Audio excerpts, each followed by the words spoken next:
বিসমিল্লাহির রহমানির রহিম। আসসালামু আলাইকুম। বাংলাদেশ বিশ্বের বুকে অন্যতম একটি মুসলিম সংখ্যাগরিষ্ঠ দেশ। এদেশে প্রায় ৯০% মানুষ মুসলিম ধর্মে বিশ্বাসী। বাংলাদেশের সকল মুমিন মুসলমানগণ কুরআনুল কারীমকে ভালোবাসে। আল্লাহ তাআলা পবিত্র কোরআনে বলেন, নিশ্চয়ই আমি কোরআন নাজিল করেছি এবং আমি তা সংরক্ষণ করব। আর এই সর্বশ্রেষ্ঠ গ্রন্থ আল কোরআনের শ্রেষ্ঠত্ব দিক দিগন্তে ছড়িয়ে দিতে এই প্রয়াস। আমাদের প্রিয় বাংলাদেশে প্রকাশিত হতে যাচ্ছে বিশ্বের মধ্যে আকারে সর্ববৃহৎ হস্তলিখিত কোরআন শরীফ। আমাদের জানা মতে এটি বিশ্বের সবচেয়ে বড় কোরআনুল কারীম। বিশ্বের সর্ববৃহৎ হাতে লেখা পবিত্র কোরআন এখন বাংলাদেশে। হাতে লেখা বিশ্বের সর্ববৃহৎ পবিত্র আল কোরআন প্রদর্শন আয়োজন কমিটির সভাপতি হিসেবে দায়িত্ব পালন করছেন শ.ম. ইফতেখার মাহমুদ, সহসভাপতি মোহাম্মদ মোতাহার হোসেন ও সেক্রেটারি মোহাম্মদ ইব্রাহিম নোমান।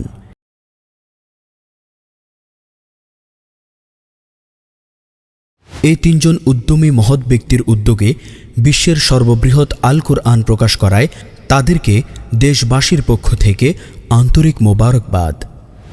বিশ্বের সর্ববৃহৎ হাতে লেখা পবিত্র আল কোরআনুল কারীমের সংক্ষিপ্ত বিবরণী। এই কোরআনটির লেখক কাউসার আহমদ। লেখার সময়কাল 1 বছরের অধিক। ডিজাইন বা সৌন্দর্য বর্ধনে যার অবদান তিনি হলেন আরিফ বিল্লাহ খান। ডিজাইনের কাজ চলমান রয়েছে। অভিজ্ঞ হাফেজদের দ্বারা রিভিশন করা হয়েছে। এটির দৈর্ঘ্য 14 ফুট, প্রস্থ 12 ফুট। এটি 200 পৃষ্ঠায় লিপিবদ্ধ। এই কোরআনুল কারীমের ওজন প্রায় 800 কেজি বা 20 মণ। হাতে তৈরি বাঁশের কলম দিয়ে লিখিত এই কোরআন। এটি দোয়াত কালি দিয়ে লিখিত হয়েছে। প্রচ্ছদ ও ডিজাইন স্বর্ণ, রূপা, ব্রোঞ্জ, কাঠ, স্টিল, এসএস, ফোম ইত্যাদি ব্যবহার করা হবে বলে আশা রাখছি ইনশাআল্লাহ।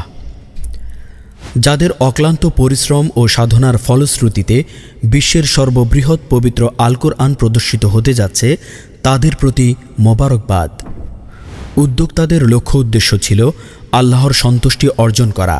তাছাড়াও বিশ্ব মুসলিম যেন এই কোরআনুল কারীমের সম্মান, মর্যাদা রক্ষা এবং দিক দিগন্তে কোরআনের বাণীকে ছড়িয়ে দিয়ে আল কোরআনুল কারীমের শ্রেষ্ঠত্ব প্রকাশের মহান লক্ষ্য বাস্তবায়ন করতে পারে।